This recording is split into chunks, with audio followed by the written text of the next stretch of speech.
লখিমপুৰত অনুষ্ঠিত হোৱা চিত্ৰ প্ৰদৰ্শনীত বিক্ৰী হ'ল জুবিন গাৰ্গৰ এখন সুন্দৰ ছবি।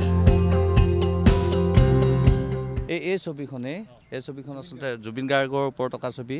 জুবিন গাৰ্গ যিহেতু ৰঙীন মানুহ আছিল, গোটেই জীৱন তেওঁ ৰঙৰ মাজতে আছিল, ৰঙেৰে ভৰাই তুলিছিল সকলোকে, গোটেই অসমকে, গোটেই ভাৰতবাসীকে।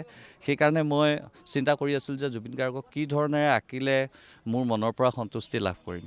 জুবিনৰ গাত ৰং কোনো ঠাইত নথকাকৈ নাথাকেই আচলতে। জুবিন মানুহটোৱেই ৰঙীন আৰু সেয়েহে ইয়াত সকলোবিলাক ৰঙে জুবিনৰ গাত পৰিভৰ হৈ আছে।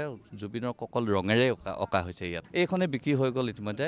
300ৰো অধিক ছবি প্ৰদৰ্শন কৰা হ'ল জিলা পৰ্যায়ৰ এই ৰামধেনু চিত্ৰ প্ৰদৰ্শনীত।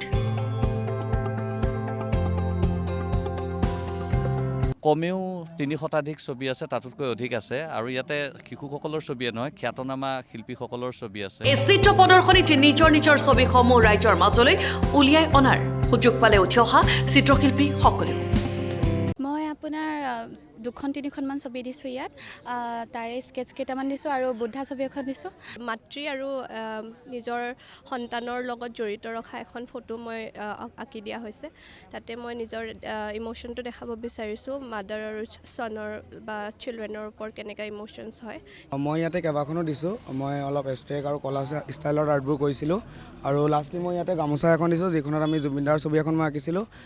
তেখেতৰ নায়িকা হোৱাৰ মই দুদিনৰ দিনাখনে ছবিখন আঁকিছিলোঁ আৰু আজি মই ইয়াতে সেইখন শ্ব' কৰিছোঁ। লগতে 150ৰো অধিক ছাত্ৰ ছাত্ৰীয়ে অংশ ল'লে এই চিত্ৰ প্ৰদৰ্শনীত অনুষ্ঠিত হোৱা চিত্ৰাংকন প্ৰতিযোগিতাত। শংকৰদেৱ ফাইন আৰ্ট একাডেমীয়ে অনুষ্ঠিত কৰা চিত্ৰ প্ৰদৰ্শনীত উপস্থিত হ'ল বহু খ্যাতনামা চিত্ৰশিল্পী। বহুত ভাল হৈছে।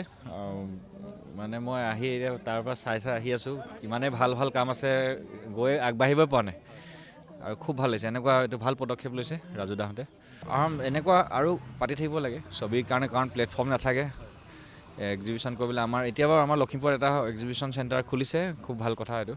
অনুষ্ঠানবিলাক আহিলে নিজকে ভাল লাগে আৰু এনেকুৱা অনুষ্ঠান আহিলে মানে যিটো ভাগৰ অহা, যিটো জাৰ্ণি ভাগৰ, সেইটো ছবি দেখি পেলাই এইটো মানে ফ্ৰেছনেছ হৈ যায় আৰু ছবিৰ মাজতে যেতিয়া সোমাই যোৱা যায়, এখন নতুন পৃথিৱী পোৱা যায় আৰু সেই পৃথিৱীখনক আমি নতুন প্ৰজন্ম আছে তেওঁলোকক দেখাব লাগে যে ছবিও কথা কয় আৰু ছবিৰ কথাৰ লগে লগে তেওঁ ছবিৰ পৰা এখন ছবিৰ দাম নিৰ্ধাৰণ কৰিব নোৱাৰে। তেওঁৰ পৰা মানসিক যিটো শান্তি পাব, যাত তেওঁ প্ৰাপ্তি হ'ব, এখন ছবি দেখাৰ লগে লগে তেওঁ কেনেকুৱা উপলব্ধি হ'ব, সেইটোহে পইচাৰ মানে ভেলু।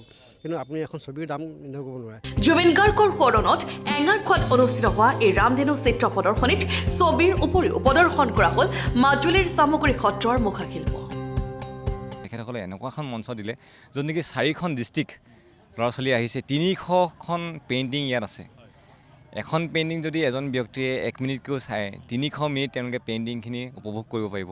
আৰু অনাগত দিনত এই উঠি অহা ছাত্ৰ ছাত্ৰীসকলে যিটো মানে উৎসাহেৰে আহিছে নহয়, সেইটোক লৈ পেলাই মই খুবেই আশাবাদী মানে।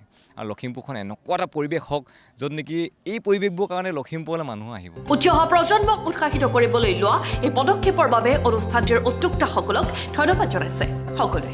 মহানায়ক জুবিন গাৰ্গৰ সোঁৱৰণিত আজি লখিমপুৰ জিলাভিত্তিক যি চিত্ৰ প্ৰদৰ্শনী অনুষ্ঠিত কৰিছে ৰাজু দাসদেৱৰ মানে অধ্যক্ষতাত, ৰামধেনু চিত্ৰ প্ৰদৰ্শনীয়ে যিটো মানে জিলা পৰ্যায়ৰ শিশু নবীন প্ৰবীণ শিল্পীসকলৰ দ্বাৰা যিটো চিত্ৰ প্ৰদৰ্শনী অনুষ্ঠিত কৰিছে, তাক লৈ আমি যথেষ্ট সুখী, আমি গৌৰৱ অনুভৱ কৰিছোঁ। লখিমপুৰ জিলাত যে ইমান ধুনীয়া এটা অনুষ্ঠান তেওঁলোকে আয়োজন কৰিছে, সেইটো কাৰণে তেওঁলোকৰ ওচৰত আমি চিৰকৃতজ্ঞ।